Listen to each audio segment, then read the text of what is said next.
Hey, what's up everyone?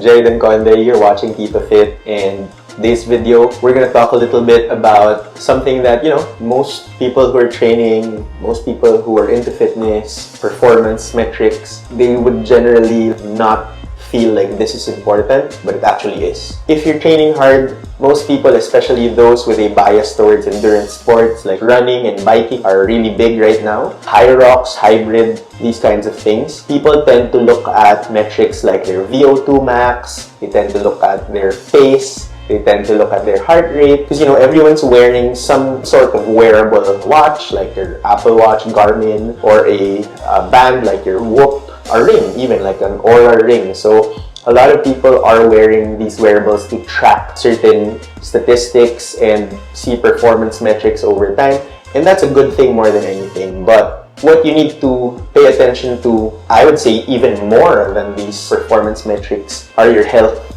metrics, okay? And one of the most overlooked health metrics, if you ask me, HRV. Now, HRV, what is HRV? HRV is defined as the variation between your heart rates, the variation of time between your heartbeats, and it's measured in milliseconds. So if you track it using a watch, it'll usually be expressed as ms. So that's milliseconds between your heartbeats. Now, why is it important? It's very important to know your HRV, or at least, track it over a specific amount of time, because it actually measures, one, just how well you respond to your stress and your training, or how well you're recovering from it. Because remember, if you're not recovering in between training sessions, those training sessions might not be as effective, and you might be putting your body at risk more than you're trying to help it. If you're doing multiple sessions, if you're running and then you're biking and then you're even lifting weights or doing strength training all in one day, this might even be way more important than all of your other stats. So what's a good number? It depends. HRV is dependent on age, sex, and genetics as well. So generally, younger people have a higher HRV, and in general, men do have a higher HRV than women. Good HRV is high, and a bad HRV is low, whatever is lower on the number. So remember that when you track HRV, it's more important to track HRV over a long period of time. Track it regularly. The best time to read HRV is right when you wake up. You're not stressed, your body has just recovered, so that's the best time to check your HRV. In fact, some watches like Garmin's will only track your HRV when you're sleeping.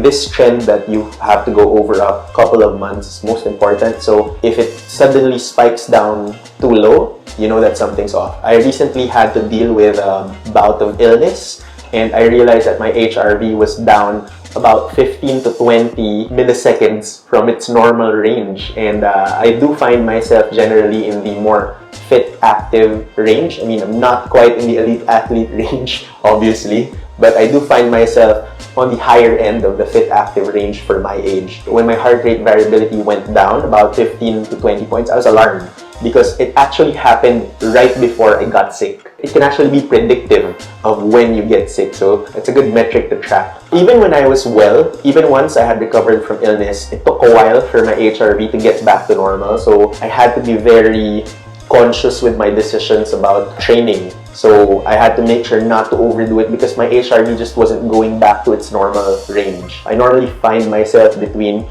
55 to high 60s, even 70 milliseconds on a normal week, but then I would find myself in the mid-30s, which was quite alarming for me, because I've been training for a while now, and of course, sometimes it was giving me a little bit of anxiety actually. So remember to track it over a long period of time. Next, let's talk about ways to improve your heart rate variability. Of course, the most important thing is to sleep. You can't buy your way out of this.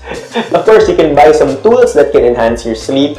A good mattress, good temperature when you're sleeping. Of course, it's not very good to sleep in a hot room, especially in hot weather in this country, So make sure that you're sleeping in a cool room, the coolest you can possibly do. And make sure to get at least about 7 hours on a regular basis to make sure that your body is recovered. Elite athletes sometimes get 10 hours of sleep or more. So if you want to train like an elite athlete, you also have to recover like an elite athlete. Use a lot of the tools available to you. You know, saunas are good for your heart, and of course that can also affect your heart rate variability. You may want to try a cold plunge. That also helps with the inflammation, which also affects your HRV.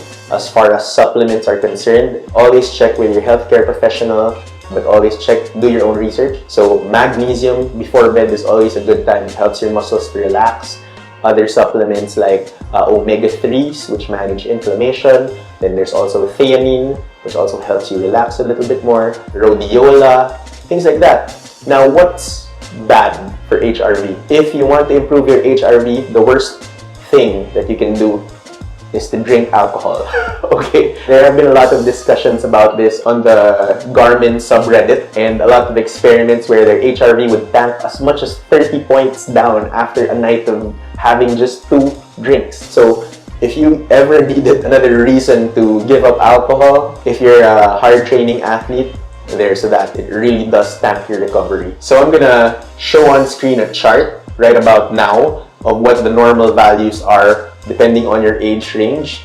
For normal people, you know, normal meaning people who are generally not very active. These are your sedentary people. And then we're gonna go fit/active, which are people who do work out about 3 to 5 times a week.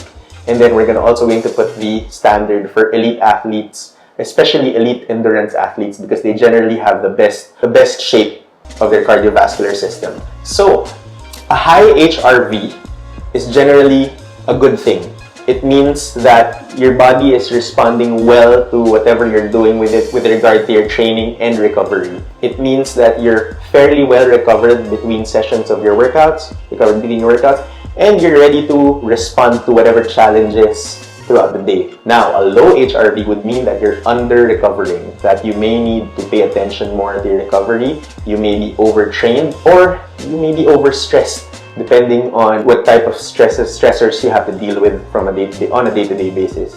Another thing about the HRV that a lot of people don't talk about is that it's also a good metric for how your autonomic nervous system is handling the stressors of life. You know, it's not just about your heart, but also your nervous system. So your sympathetic nervous system, which is responding to stress, and your parasympathetic nervous system, which is all about recovery. So it's about how your body balances those two into functioning. And remember that if you have too much sympathetic nervous system activity, it means you're too stressed.